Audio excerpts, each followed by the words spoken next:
আমরা হেনস্থা বলে মনে করছি না, এটাকে আমরা এটাই মনে করছি যে এই যে আমার পুলিশ প্রশাসন আছে এবং আমাদের যে সরকার আছে, তারা ভয় দেখানোর রাজনীতি করছে, তারা থ্রেট কালচার চালাচ্ছে।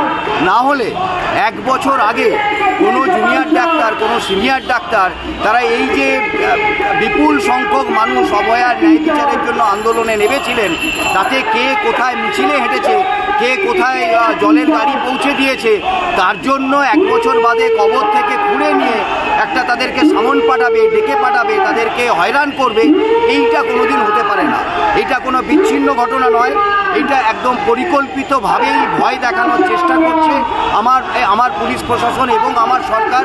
যাদের ন্যায় বিচার দেওয়ার কথা ছিল, তারা ন্যায় বিচার না দিয়ে যাদের দুষ্কৃতী এবং অপরাধীদের আড়াল করে তথ্য প্রমাণ লোপাট করে তারা এখন জুনিয়র ডাক্তার, সিনিয়র ডাক্তার, সাধারণ মানুষ, তাদেরকে হেনস্থা করবার জন্য ভয় দেখানোর চেষ্টা করে যাচ্ছে। আমরা একটা জিনিসই বলতে চাই যে ভয় দেখিয়ে আপনারা এই কণ্ঠ স্তব্ধ করতে পারবেন না, আপনারা ভয় দেখিয়ে এই প্রতিবাদের আন্দোলনকে স্তব্ধ করতে পারবেন না। যতদিন না ন্যায় বিচার হচ্ছে ততদিন আমরা রাস্তায় থাকবো। আপনি যতই ভয় দেখানোর চেষ্টা করুন, হেনস্থা করার চেষ্টা করুন। ডেফিনেটলি তাই। এই চিকিৎসকরা কি কেউ বোমা বন্দুক নিয়ে মিটিং মিছিল করেছিল? তারা তো চিকিৎসক, সে জুনিয়র হতে পারে, সিনিয়র হতে পারে, তাদের কাজ হাসপাতালে ডিউটি করা, রুগীদের পরিষেবা দেয়া।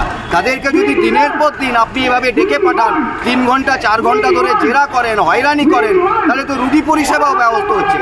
যাদের হাসপাতালে থাকার কথা, এই প্রশাসনের জন্য তাদেরকে পুলিশ থানাতে থাকতে হচ্ছে। এর থেকে ক্ষোভের আর কিছু হতে পারে কি? রাস্তাতে আমাদের থাকতে হবে। আমরা তো আর আন্দোলনের রাস্তা থেকে, ন্যায় বিচারের আন্দোলনের রাস্তা থেকে সরে যেতে পারি না। আমরা শপথ নিয়েছি, অভয়া তিলোত্তমার মা বাবার কাছে আমরা শপথ নিয়েছি যে যতদিন না ন্যায় বিচার আমরা দিতে পারছি ততদিন আমরা রাস্তায় থাকবো। যতই আমাদের হয়রানি করা হোক, যতই হেনস্থা করা হোক, আমরা রাস্তায় থাকবো, ন্যায় বিচারের আন্দোলনেই থাকবো। এবং এটাও ঠিক যে সত্যকে কোনোদিন লুকিয়ে রাখা যায় না, সত্যের প্রকাশ কোনো না কোনো দিন হবেই। সেই সত্যের প্রকাশ আমরা করেই ছাড়ব। পশ্চিমবঙ্গের শিক্ষা বলে এখন আর কিছু নাই, পুরোটাই লন্ডভন্ড হয়ে গেছে। একদিকে শাসকের হচ্ছে ভয়ঙ্কর দুর্নীতি এবং সেই দুর্নীতির জন্য হাজার হাজার যোগ্য শিক্ষক চাকরি হারিয়ে রাজপথে ঝড় জল বৃষ্টির মধ্যে বসে থাকতে বাধ্য হচ্ছে। অন্যদিকে ইঞ্জিনিয়ারিংয়ে ভর্তি বন্ধ, ডিগ্রি কলেজে ভর্তি বন্ধ, এখন তো মডার্ন মেডিসিনও ভর্তি বন্ধ হয়ে গেল। সব মিলিয়ে যা পরিস্থিতি, সত্যি কথা বলতে যে আমার শিক্ষাকে একদম লন্ডভন্ড করেছে। এবং এর জন্য যারা দায়ী, সেই শাসক গোষ্ঠী, যাই বলুন না কেন, সেই শাসক গোষ্ঠী হচ্ছে বন্দুকের নলটা অন্যদিকে ঘুরিয়ে দিচ্ছে। কোনো সময় বিচার ব্যবস্থা, কোনো সময় আইনজীবী, কোনো সময় যারা আন্দোলন করছে তাদের দিকে। ফলে তারা দায়টাকে, বন্দুকের নলটাকে এই লন্ডভন্ড পরিস্থিতির জন্য ঘুরিয়ে দিয়ে নিজেরা গাছের ডালে বসে কিন্তু পা নাড়াচ্ছে।